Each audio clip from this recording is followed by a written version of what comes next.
Bonsoir, et merci, chers amis, d'être parmi nous pour cette séance dans notre programme euh, S'ouvrir au monde réel.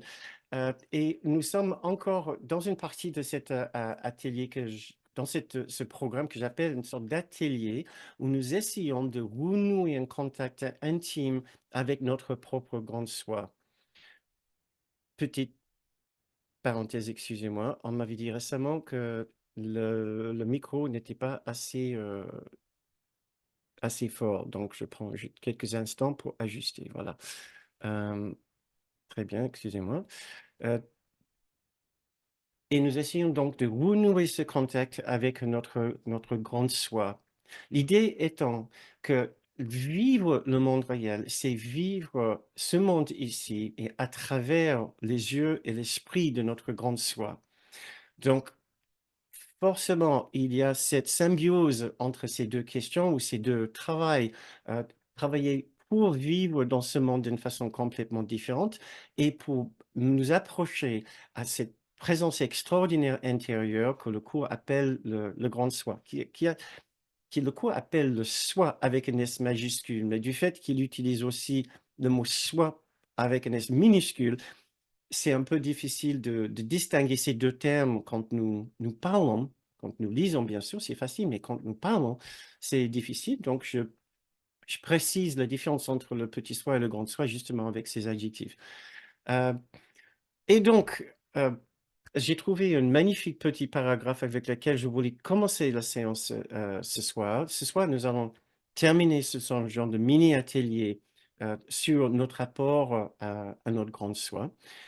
Et voilà une magnifique petit paragraphe, un petit texte du cours qui parle de l'importance de renouer ce contact intérieur. Donc, nous pouvons lire dans le chapitre 13, section 7. Tu t'es trompé au sujet du monde, justement, nous parlons du monde, parce que tu t'es méjugé toi-même. Encore ce que je viens de dire, ce rapprochement, ce lien extrêmement étroit entre ce qu'est le monde et ce que nous sommes. À partir d'un point de référence aussi tordu, le point de référence tordu, c'est le fait que nous ne savons plus qui nous sommes. Euh, que pourrais-tu voir?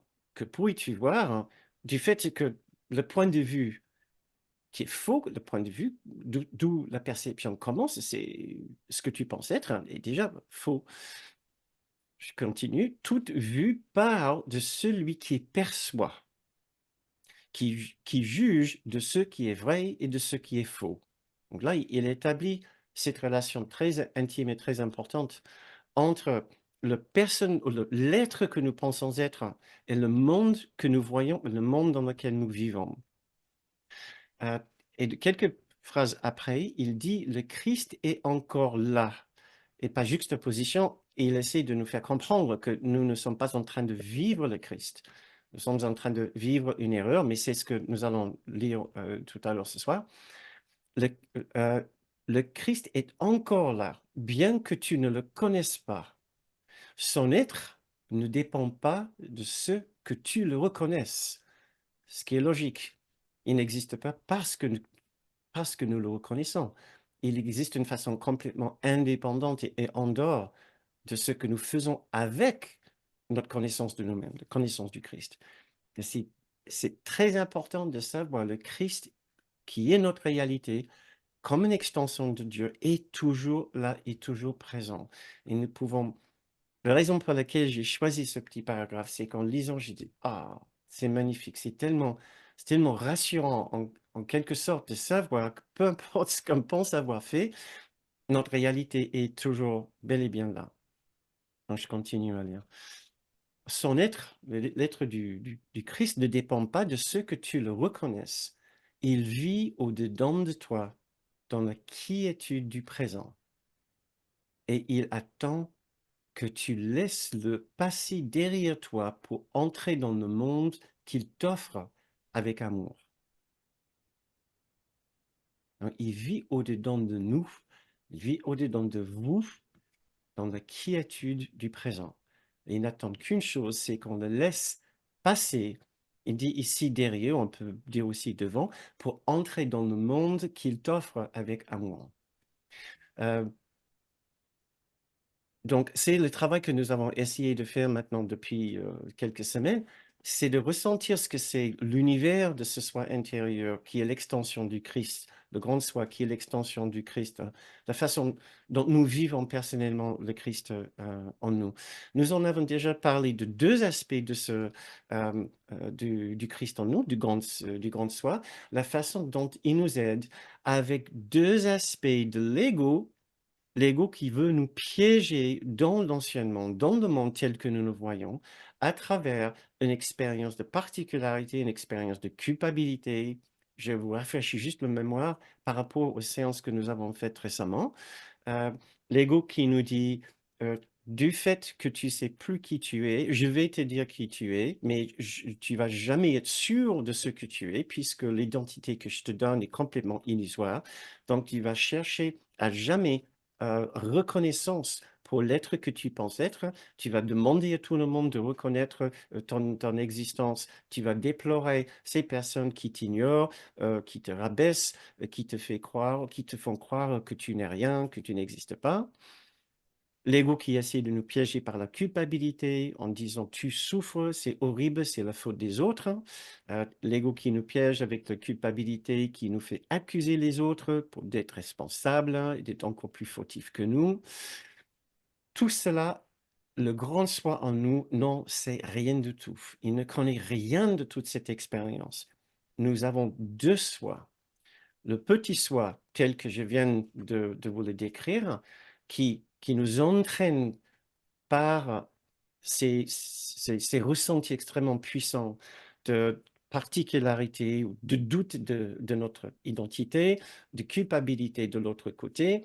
Et ce soir, le troisième sujet que nous allons couvrir, le troisième piège dans lequel l'ego nous mène, c'est pas un sentiment puissant de manque. Tout cela, le grand soi en nous ne connaît pas du tout. Donc, le, le petit soi d'un côté, rempli de doutes de soi-même, doute de son existence, doute de sa qualité, donc à cause de la culpabilité, puis un sentiment terrible de manque. Et de l'autre côté, notre majestueux, magnifique grand soi, qui est sublimement certain de ce qu'il est, de son origine, et de l'origine et de la réalité de tout autre être à côté de lui. Sublimement certain aussi de sa qualité, de sa perfection, de la perfection d'où il vient. Et le fait qu'il est une extension lui-même de la perfection de Dieu. Donc, aucun doute non plus par rapport aux autres qui font partie de sa propre unité. Et en dernier, euh, aucun doute sublimement certain de la plénitude qui le remplit. Du fait que la connaissance de ce qu'il est, c'est la plénitude qu'il a toujours cherchée. Le fait de se connaître, hein, c'est déjà se remplir de complétude et d'entièreté. Donc, plus aucune question de manque, de besoin ou de pénurie. C'est l'état dont nous allons parler ce soir. Cette démarche par rapport à cette question de manque, la démarche de comprendre ce que c'est une machination de l'ego avec cette question de manque, les pénuries, et le mouvement qu'il faut entraîner dans notre esprit pour arriver vers le grand soi et s'inviter à une toute nouvelle expérience de notre grand soi et comment lui, il pourrait vivre dans ce monde. Voilà ce que nous allons essayer de faire dans le temps dont on dispose ce soir. Euh, Tout le monde connaît l'idée ou le ressenti du manque.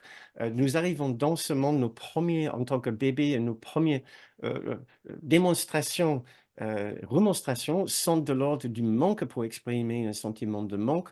on n'a pas assez à manger, il nous faut donner à manger, il faut donner à boire, on a besoin de plus de chaleur, plus de confort, plus de ceci, plus de câlins.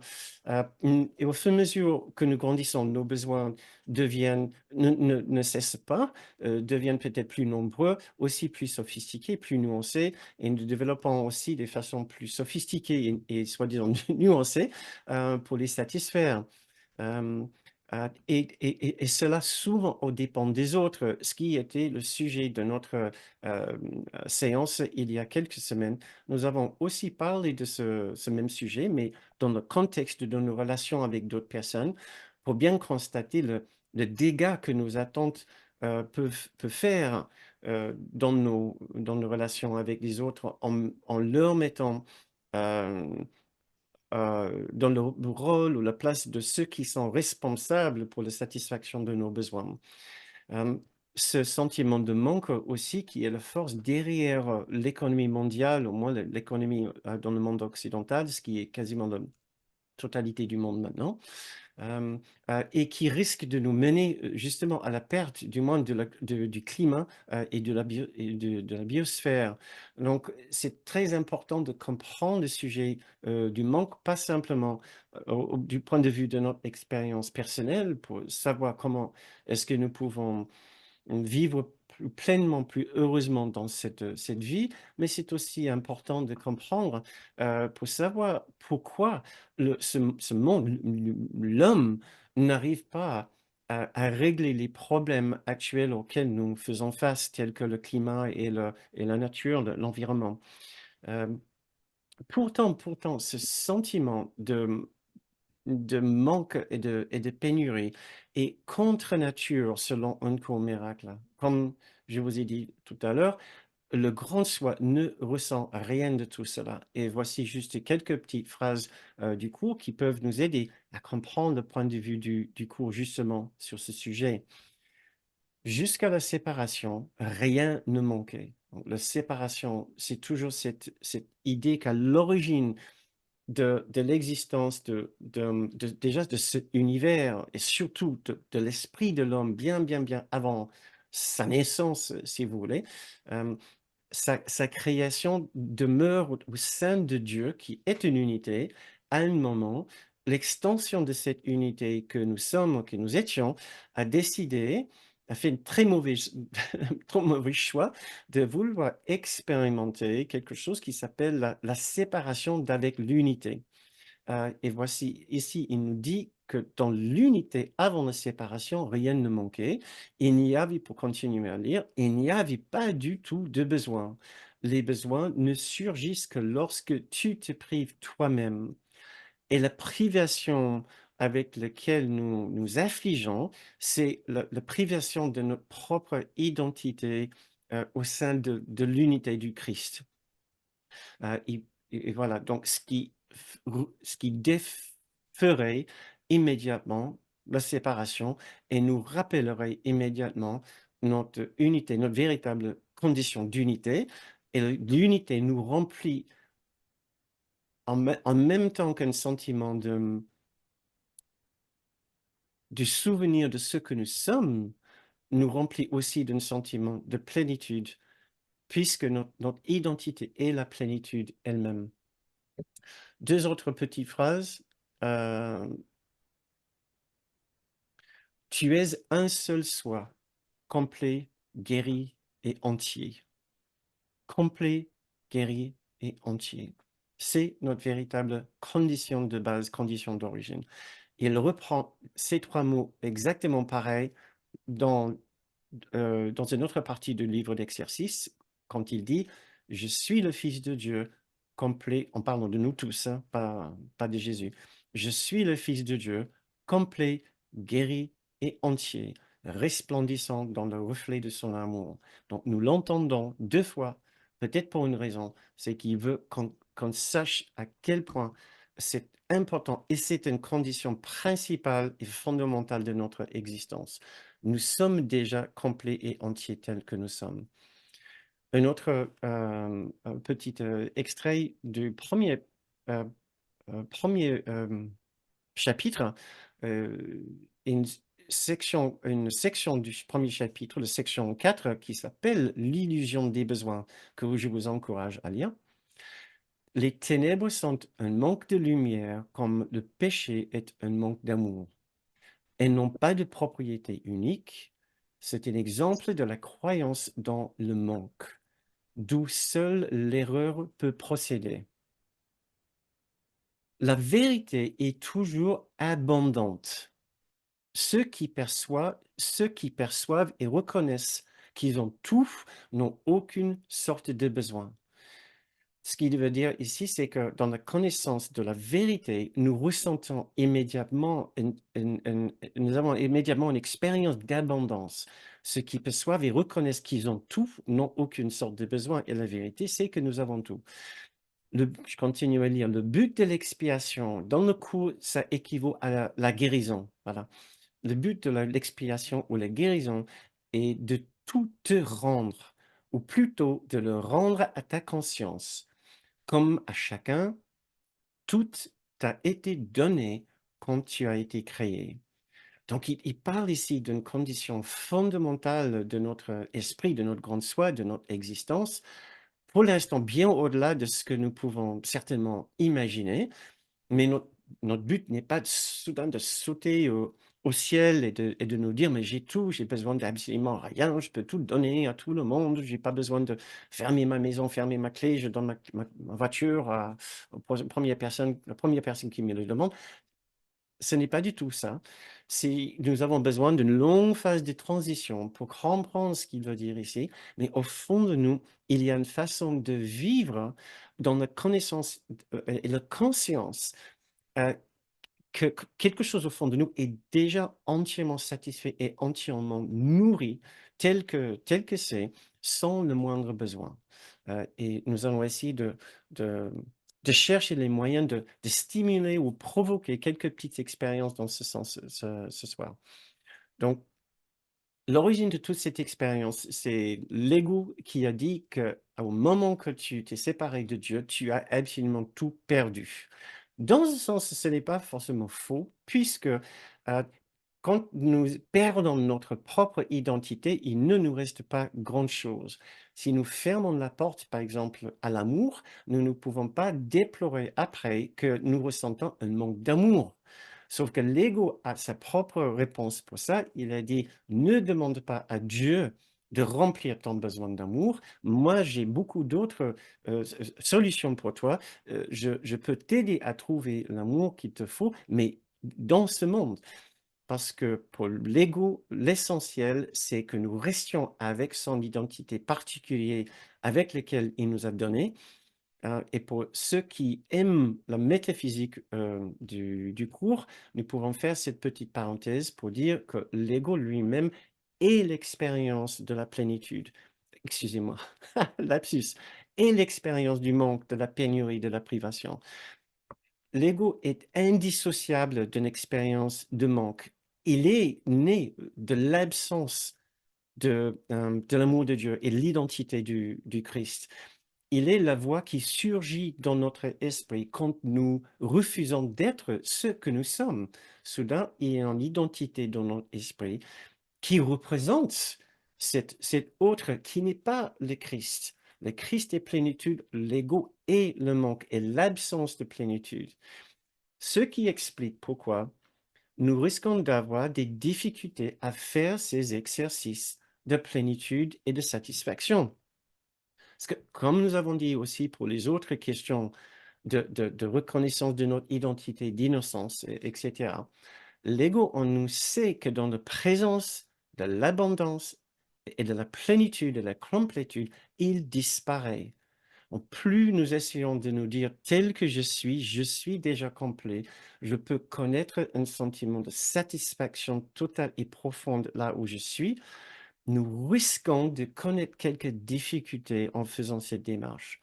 Et la difficulté, c'est quelque chose qui commence à grincer et vouloir nous faire partir de notre direction, à dire, oui, mais je serais mieux quand même si j'étais en vacances encore quelques semaines. C'est un super exercice, mais pour les congés à la fin de l'année. Tout de suite, il y a un sentiment de, bah non, quand même, quand même. c'est une tentative assez maladroite de préserver l'esprit particulier. Parce que quelque chose en nous sait que dans la présence de cette expansion, de cette idée d'élévation et de plénitude, quelque chose en nous auquel nous attachons encore une certaine importance va disparaître, va diminuer en importance, ne sera plus présent dans notre esprit. Ce qui va disparaître, c'est notre sentiment personnel de manque, notre sentiment personnel de pénurie, avec toute son histoire aussi de pénurie et de manque. Moi, je suis celui à qui il a toujours manqué quelque chose. Il m'a fallu, on m'a privé de. Chacun a tissé une histoire de pénurie, de manque et surtout de privation. Privation, c'est l'étape après manque et pénurie. Privation, c'est l'idée que c'est pas simplement que je connais le manque et la privation, le manque et la pénurie, c'est que quelqu'un me l'a fait, quelqu'un en est responsable. Voilà, c'est là où je deviens la vraie victime. Je pensais déjà être la victime de Dieu, je monte sur mon grand cheval et j'ai dit, mais c'est Dieu qui est le responsable. Euh, Comme je vous ai lu ce passage déjà peut-être plusieurs fois, un passage que, dans le contexte de cette discussion, peut expliquer, peut nous aider à comprendre le sentiment de manque. Ce passage qui dit, tu étais en paix, on peut dire aussi dans la plénitude, jusqu'à ce que tu demandes une faveur particulière, ce qui était l'identité particulière, la séparation, un regard particulier de la part de Dieu pour la reconnaissance de ce que nous sommes particulièrement. Comme nous prions et nous disons, Dieu, reconnais-moi, est-ce que tu me connais moi personnellement? C'est un peu dans ce sens-là. Je continue à lire, et cette faveur, Dieu ne l'accordera point, car la requête lui était étrangère. Parce que Dieu ne connaît pas la particularité, il ne connaît l'unité du Christ. Donc, il peut nous connaître euh, d'une façon unifiée et totale au sein de son propre être, mais il ne peut pas nous accorder de l'individualité. Je continue à lire. Et tu ne pouvais pas demander cela d'un père qui aime véritablement son fils, puisque si Dieu nous avait accordé cette faveur, il nous aurait tués en quelque sorte, puisque notre vérité et notre véritable vie est que nous faisons partie de son unité. Il nous aurait accordé une sortie du ciel, de la perfection. Je continue à lire. Par conséquent, tu en as fait un père non aimant, exigeant de lui ce que seul un tel père pourrait donner. Donc, on a dit à Dieu, non mais c'est pas possible, je demande si petites choses et tu me le refuses. Donc, on ressent un manque. On a demandé à Dieu de la complétude, de la reconnaissance de ce que nous sommes. Et voilà notre sentiment de manque et du fait que Dieu ne nous a pas accordé sa reconnaissance de notre nouvel état d'être. D'où aussi l'idée d'ingratitude. Donc, si vous pensez avoir un problème avec l'ingratitude des autres, et peut-être votre propre ingratitude, votre difficulté de montrer la gratitude, ça vient de cette difficulté ici, de, de retourner vers Dieu et dire que tout cela a été une vaste erreur, totalement ridicule, de te demander de la reconnaissance, de l'approbation pour mon petit soi. Euh, euh, et je suis tellement content de revenir vers l'unité et vers mon grand soi pour savoir combien mon véritable être a été sauvegardé et chéri par l'unité parfaite de Dieu.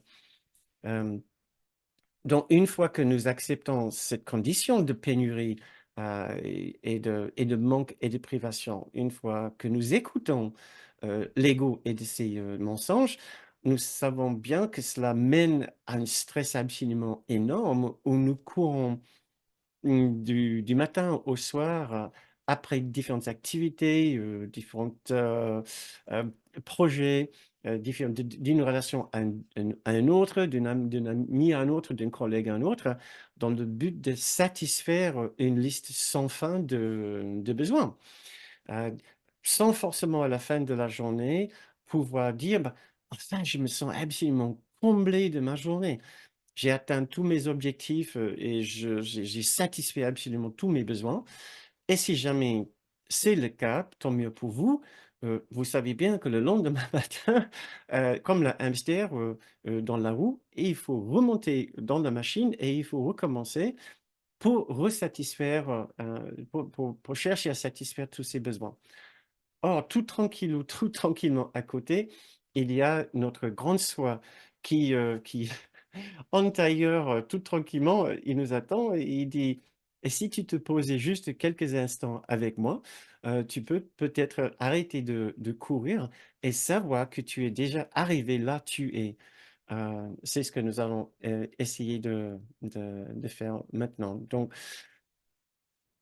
tout cela pour dire qu'il est très important de savoir combien ce sujet est important, puisqu'il a un impact tellement puissant sur notre sentiment de bien-être, et notre sentiment sur notre paix intérieure. Il fracasse littéralement notre paix intérieure. C'est la plus grande violence que nous pouvons faire à notre paix intérieure, d'écouter l'ego qui dit: «Tu as tout perdu, tu as tout gâché, maintenant tu as rien et tu n'auras rien jusqu'à la fin du temps».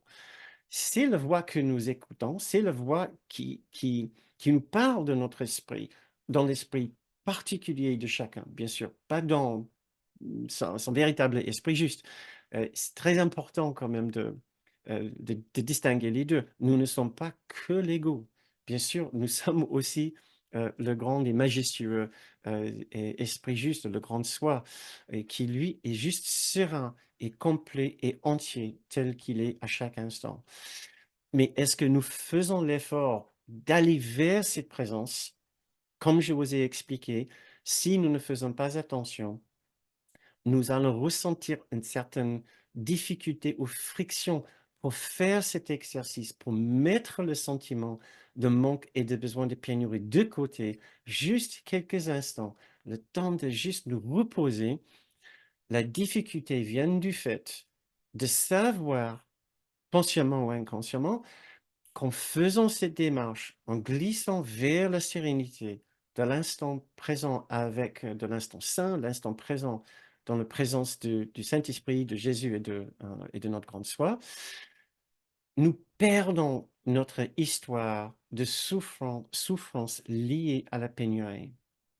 Et dans cette conscience que dans l'instant présent, avec notre grande soi, avec le Christ en nous, nous ne ressentons plus de manque et de souffrance du manque.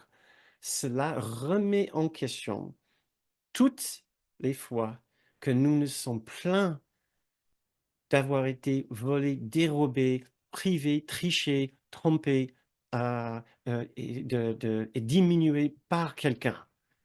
Ça remet en question l'ensemble de toutes ces histoires. Et nous savons que, waouh, si véritablement je suis personnellement totalement responsable pour mon sentiment de plénitude dans le présent, ça veut dire que je me suis trompé depuis des années, surtout quand je me plaignais et je disais que c'est la faute des autres, c'est la faute de Dieu, c'est la faute de la vie, c'est la faute des astres, de mes mauvaises étoiles, et cetera. Ça remet en question beaucoup de choses. C'est notre démarche néanmoins d'aller vers cette conscience de ce que l'instant nous offre. Donc quelques exercices maintenant dans le temps qui nous reste.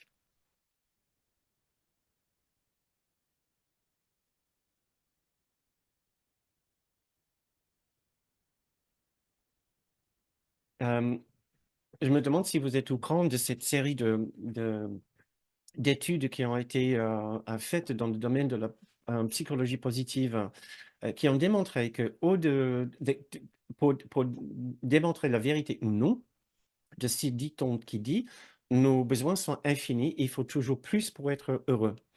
Alors, ils ont fait sondage, non, une étude sérieuse. C'était l'université de Pennsylvania, je pense, d'où est née le- le- la discipline de la psychologie positive, qui n'est pas la pensée positive, hein, il faut distinguer les deux. Euh, alors, ils ont demandé aux gens de différentes tranches de revenus s'ils étaient heureux sur une échelle de 1 à 10. Ils ont vu que le niveau de bonheur augmentait jusqu'à niveau 7 ou 8, jusqu'à, je pense, aux États-Unis. C'était 70 000 dollars de revenus par an. Mais au-delà des 70 000 dollars par an de revenus, le niveau de bonheur, de satisfaction perçu n'augmentait pas. Donc, les personnes qui gagnaient 200 000 dollars, 1 million de dollars, 3 millions de dollars, bien, voire bien plus, ça plafonnait et à peu près un 7-8.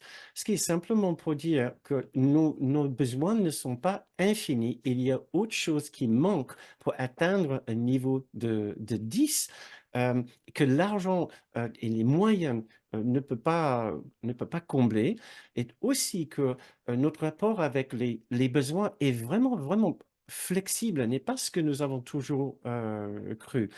Ce n'est pas, ce n'est pas un élément fixe dans notre esprit, mais un élément meuble. C'est ce que nous allons essayer de faire maintenant avec quelques exercices.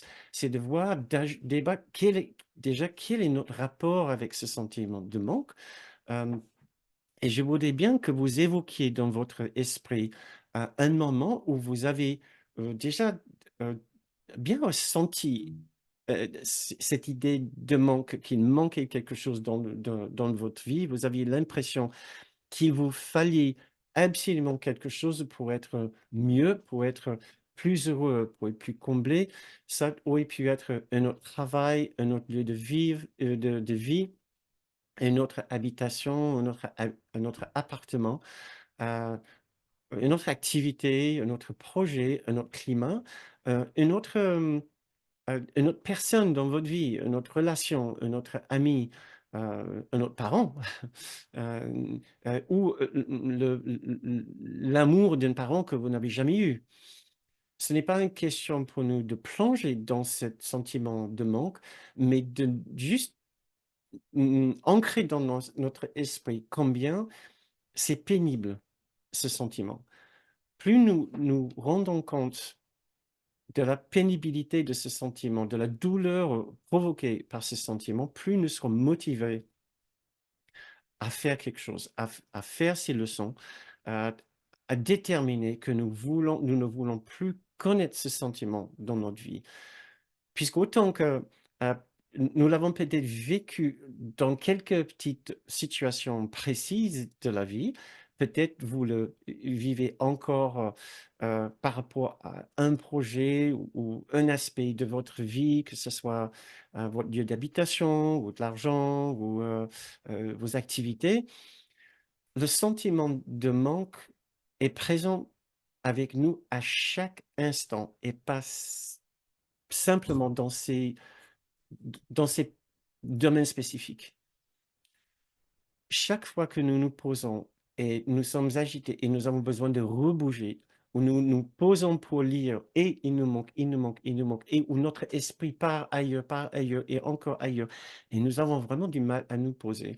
C'est ça l'idée de manque. Ouais. Il me manque de la stimulation, il me manque du divertissement, il me manque quelque chose. Tout cela est faux, bien sûr, dans l'esprit euh, puissant de notre grande soi, mais nous devons d'abord nous rendre compte de la douleur que cela provoque en nous, ce sentiment de manque, et combien ce n'est pas nécessaire. Si nous nous rendons bien compte combien c'est douloureux et combien ce n'est pas nécessaire, nous serons vraiment motivés d'en faire quelque chose. Euh, Donc, j'ai une petite question pour vous ici, si vous voulez réfléchir et peut-être à répondre dans le fil de chat. Est-ce que vous avez l'impression que vous affichez ce sentiment de manque dans votre vie? Est-ce que c'est prenant de votre vie, est-ce que c'est présent et douloureux dans votre vie au point que vous le montrez à d'autres personnes?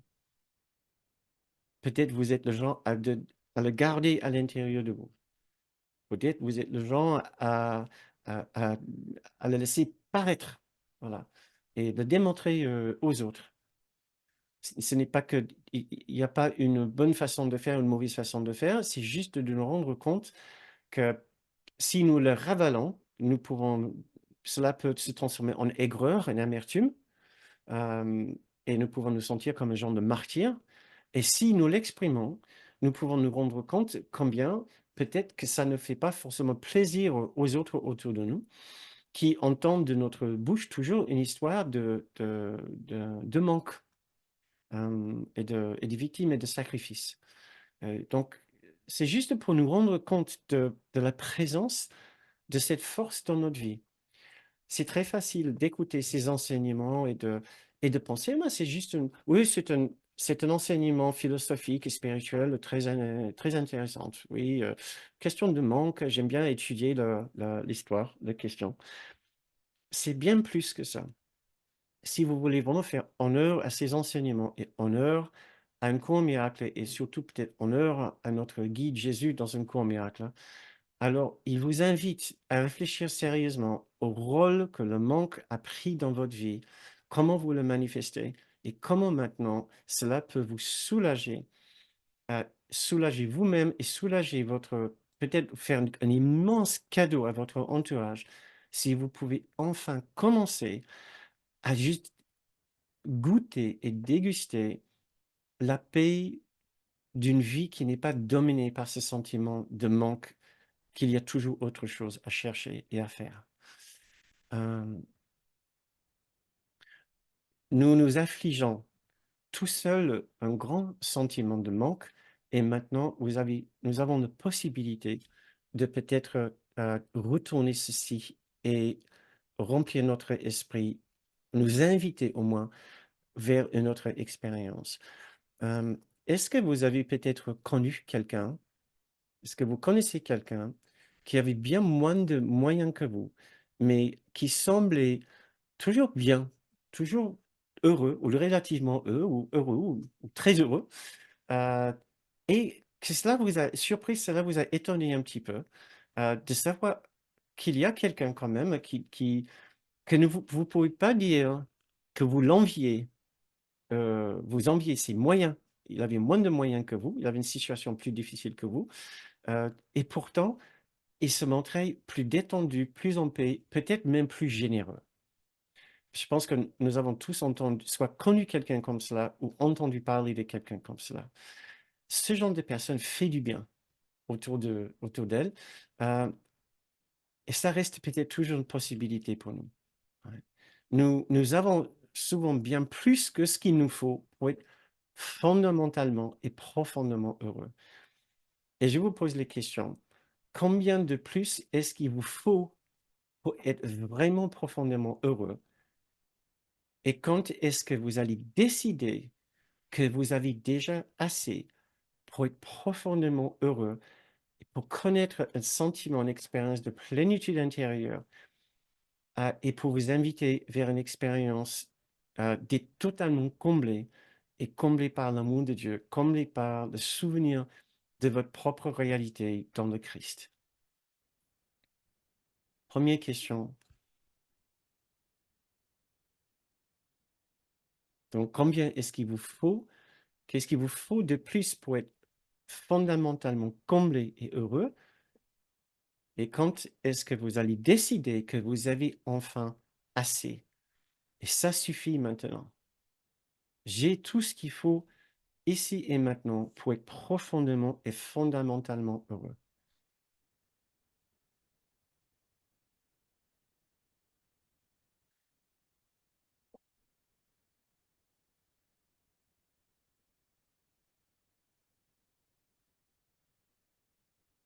Nous avons été et nous et nous sommes peut-être toujours très durs avec nous-mêmes parce que nous nous exigeons tellement. Ouais. Nous avons besoin d'eux. Presque nous nous privons Bernard, tu peux pas être heureux tant que tu n'as pas ceci, tant que tu n'as pas fait cela, tant que... Voilà. Marie et Michel et Jacques et Jeanne, vous ne pouvez pas être heureux tant que vous n'avez pas fait ceci, cela. On entend tous une voix dure avec nous-mêmes, qui exige encore et encore. Si on ne fait pas attention, on fait exactement pareil avec le cours. Je n'ai pas fait pour la troisième fois le livre d'exercice. Je n'ai pas vraiment lu le texte de A à Z. Je ne m'entraîne pas assez euh, avec le cours. Je ne suis pas encore assez dévoué, discipliné. Le jour que,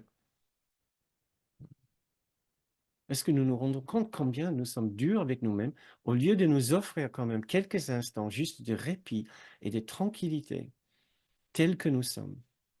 Et c'est ce que j'ai envie de vous inviter à faire maintenant, dans une sorte de méditation, si vous voulez. Donc, si vous avez envie de juste baisser votre regard, intérioriser votre esprit, fermer les yeux, je nous invite tous à juste imaginer un instant que ça y est, nous y sommes. Voilà. Nous n'avons besoin d'absolument rien de plus maintenant, maintenant, ici, juste peut-être pour le temps qui reste pour faire cette séance, pour écouter la fin de cette vidéo. Nous avons absolument tout ce qu'il nous faut pour connaître la paix parfaite et de ressentir que nous sommes totalement comblés et satisfaits tels que nous sommes. Tout va bien, très très bien, juste dans cet instant. Vous avez assez mangé, vous n'avez pas faim. Vous avez assez bu, vous n'avez pas soif. Il fait assez bon dans la pièce où vous êtes. Vous êtes en sécurité. Vous avez du temps pour vous. Il y a assez de tranquillité et de silence. Tout va en fait parfaitement bien en cet instant. Rien ne nous empêche de nous sentir totalement comblés dans cet instant.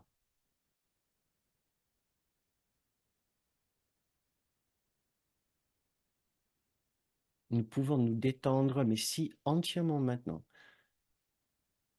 et commencer à respirer vraiment profondément et librement, sachant que nous y sommes,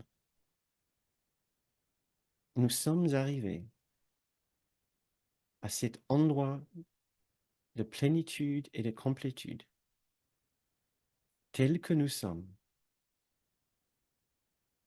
sans rien changer,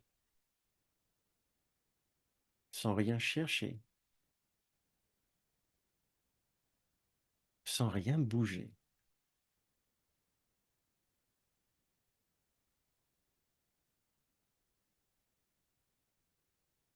Permettez-vous,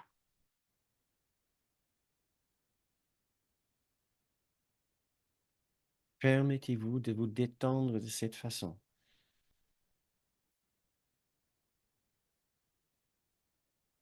et de savoir que rien ne pourrait s'ajouter à votre vie qui changera quelque chose. Personne ne pourrait ajouter quelque chose à votre vie qui pourrait changer quelque chose.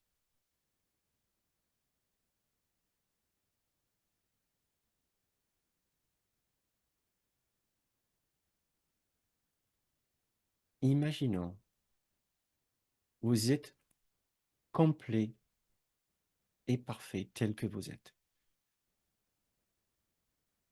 Il n'y a rien d'autre à faire.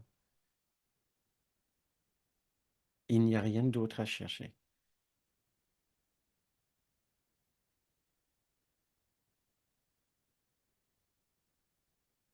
Faisons ce choix maintenant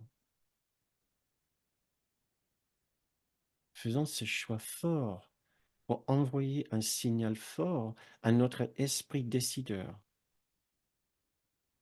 que nous voulons enfin maintenant connaître la paix parfaite et le bonheur total et la satisfaction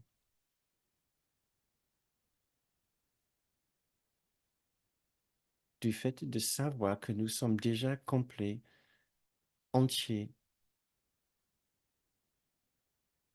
tels que nous sommes.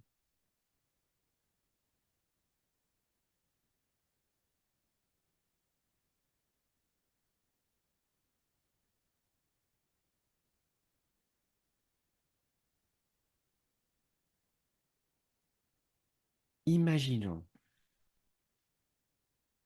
à partir de ce moment, nous pouvons, si nous le voulons,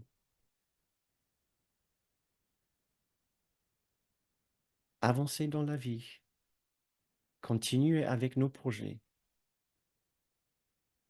tout en sachant qu'à chaque instant, nous sommes déjà complètement en paix et comblés tels que nous sommes.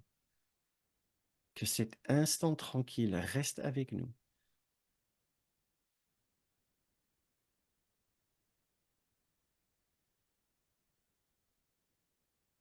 Nous pouvons toujours chercher autre chose,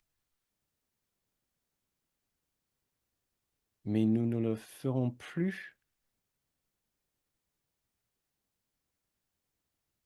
dans l'espoir que cela changera quelque chose pour nous.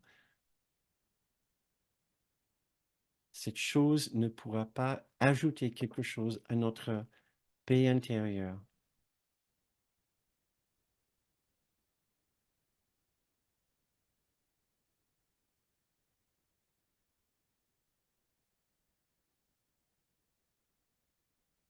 Où que nous soyons dans l'avenir, nous pouvons juste nous asseoir tranquillement en silence quelques instants et respirer profondément et à savoir que telle qu'elle est l'existence, telle qu'elle est notre vie, à cet instant, la paix est toujours parfaite et l'abondance est toujours présente dans notre esprit.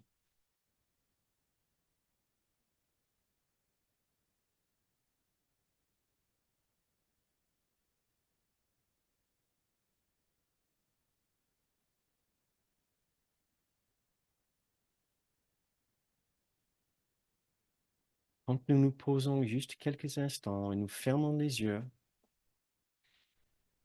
et nous nous intériorisons et nous fermons les yeux à l'extérieur,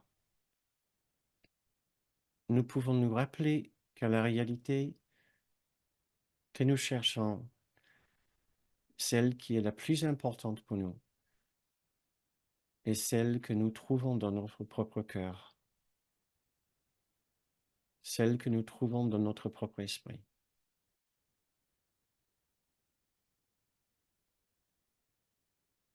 C'est là le passage vers notre grande soi.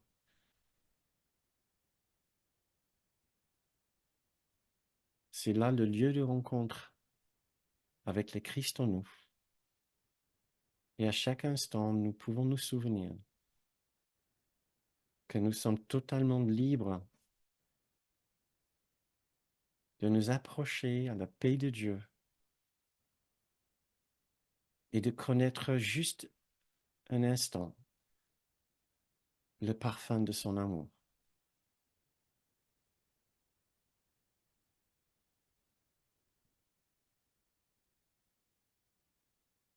Et pour finir cette méditation, voici 2 extraits de la leçon 95. Tu es un seul soi, uni et en sécurité dans la lumière et la joie et la paix. Tu es le Fils de Dieu, un seul soi, avec un seul créateur et un seul but, apporter la conscience de cette unité à tous les esprits, afin que la véritable création puisse étendre la totalité et l'unité de Dieu. Tu es un seul soi, complet, guéri et entier, avec le pouvoir de lever du monde le voile de ténèbres et de laisser la lumière en toi passer au travers pour enseigner au monde la vérité à ton sujet. Tu es un seul soi, en parfaite harmonie avec tout ce qui est et tout ce qui sera. Tu es un seul soi, le Saint-Fils de Dieu, uni à tes frères en ce soi,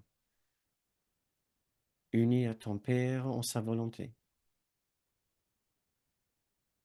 Ressens ce seul soi en toi et laisse-le dissiper toutes tes illusions et tous tes doutes. Voici ton soi, le Fils de Dieu lui-même, sans péché comme son Créateur, avec sa force au-dedans de toi et son amour à jamais tien. Tu es un seul soi, et il t'est donné de ressentir ce soi au-dedans de toi et de chasser toutes tes illusions hors du seul esprit qui est ce soi, la sainte vérité en toi.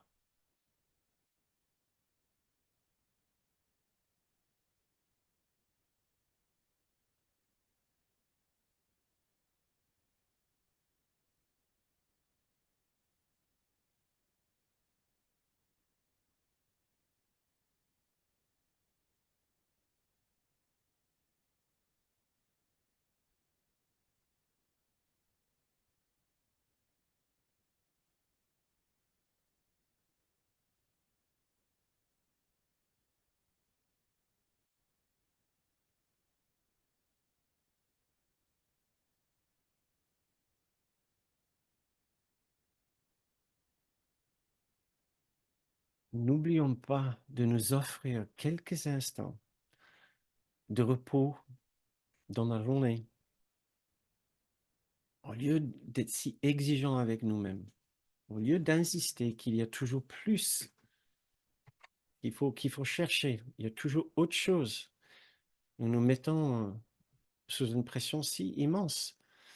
Or, Jésus, Dieu, le Saint-Esprit, les anges, le Bouddha, toute la grande cohorte de nos guides et de nos aides, ils nous demandent juste de nous poser un instant, de nous reposer et de commencer à connaître tous les dons dont on dispose, tous les dons qui nous ont été déjà donnés, tous les dons qui sont déjà présents pour nous.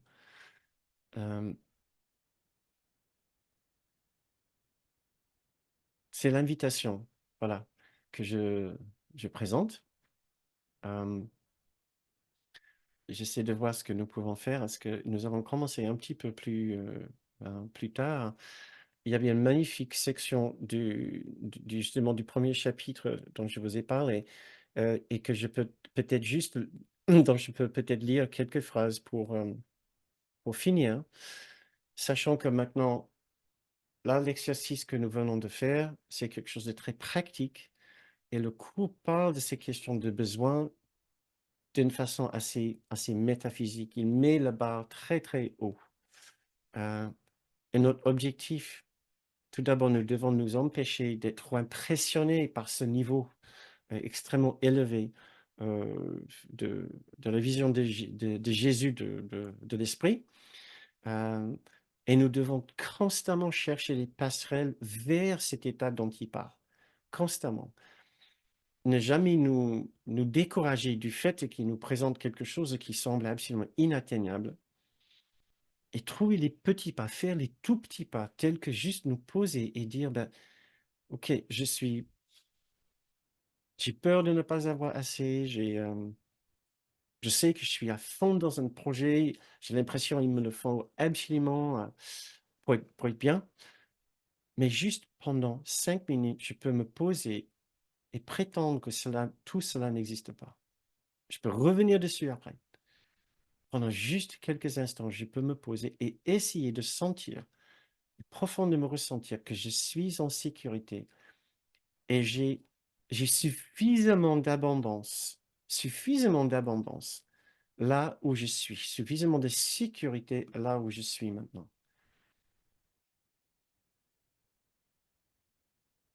Ça, c'est quelque chose de très pratique que nous pouvons faire. Et là, dans ce passage justement de la section 6 du premier chapitre, encore, il explose notre vision. Il veut vraiment travailler sur le cadre dans lequel nous mettons toutes ces questions de besoin. Donc, je vais juste commencer à le lire. Je vous encourage à continuer à le lire. C'est la section encore l'illusion des besoins. Alors que le manque n'existe pas dans la création de Dieu, il est très apparent dans ce que tu as fait.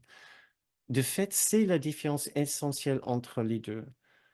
Le manque implique que tu te trouverais mieux dans un état en quelque sorte différent de celui dans lequel tu es. Je trouve ça extrêmement pratique. Notre méditation sera de ressentir que nous sommes parfaitement bien dans l'état dans lequel nous nous trouvons ici et maintenant, malgré tout ce que l'ego voudrait nous dire. Tu seras mieux dans un tel ou tel autre état.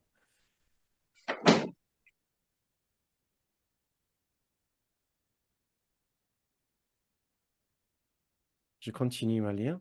Jusqu'à la séparation que je vous ai lu tout à l'heure, c'est le même passage, qui est la signification de la chute, rien ne manquait et il n'y avait pas du tout de besoin. Les besoins ne surgissent que lorsque tu te prives toi-même. Donc la méditation pour nous, c'est comment est-ce que je peux arrêter de me priver moi-même. Les choses dont nous nous privons, c'est l'amour de notre grande soi.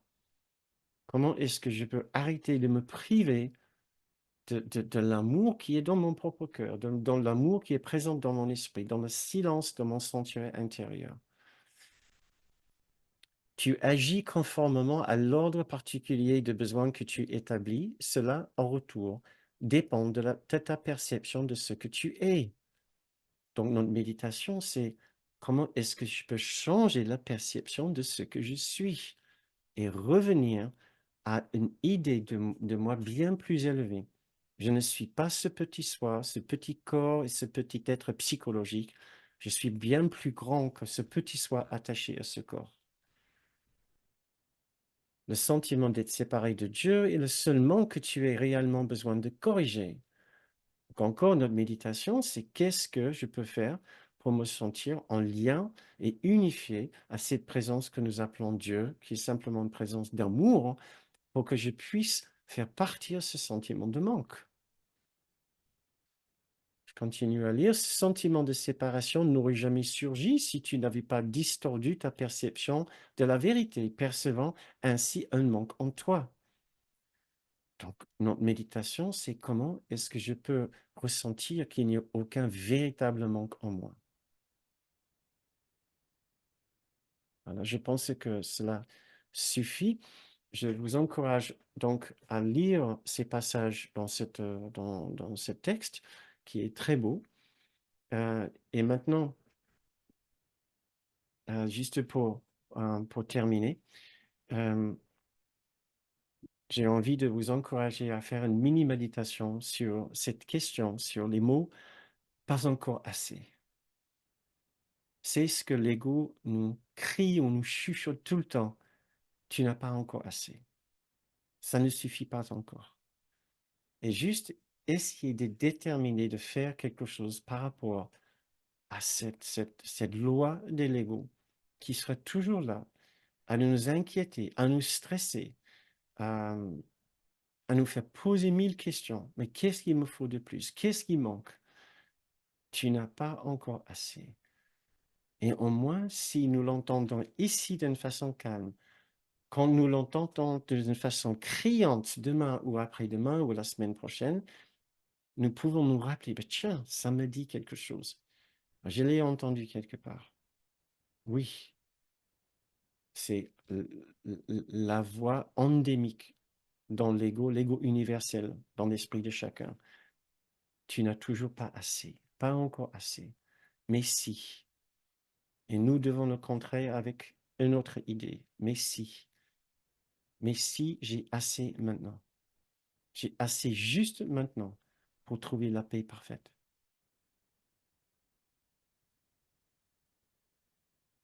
Mais si nous avons tous juste ce qu'il faut là maintenant pour trouver la paix qu'il nous faut.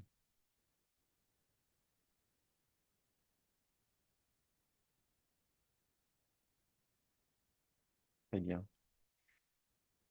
Il y avait autre chose que j'avais aussi envie de partager avec vous, mais bon, je vais voir si je peux pas le placer ailleurs. C'est des très, très beaux sujets. Donc voilà, ça sera la fin de notre séance pour ce soir. Je vais le terminer comme ça. Je remercie beaucoup d'avoir assisté à cette séance ou d'avoir regardé ce replay. J'espère que ces enseignements continuent à enrichir votre chemin spirituel, votre travail avec un cours miracle.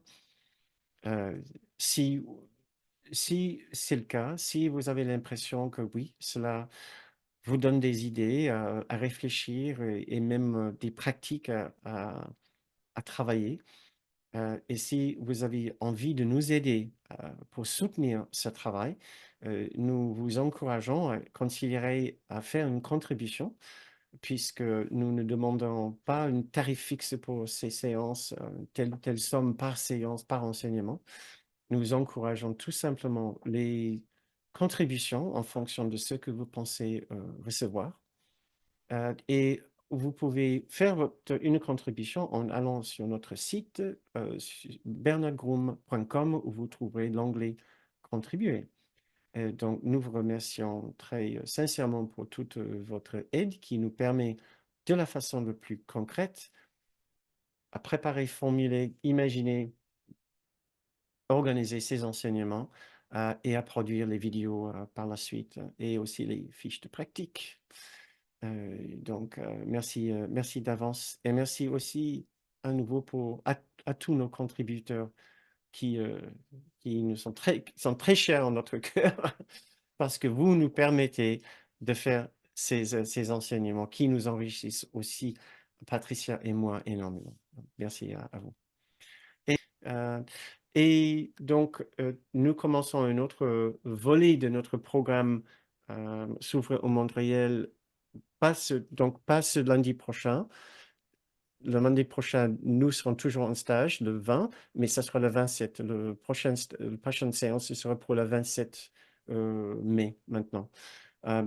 Je vous remercie beaucoup d'être venus. Donc, nous pouvons tous ouvrir nos micros si vous voulez pour que nous puissions dire nos au revoir.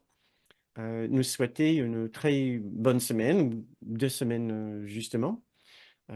Et voilà, je vais couper la séance sur 5. Si vous avez envie de dire un petit bonjour, dites un petit au revoir à Bonne tout. soirée. Merci beaucoup, Au Bernard. revoir. Au revoir. Merci, Bonne au semaine. revoir. Bon stage. Merci beaucoup. Merci beaucoup, Bernard. Merci, Patricia. Merci. À très bientôt. Merci beaucoup.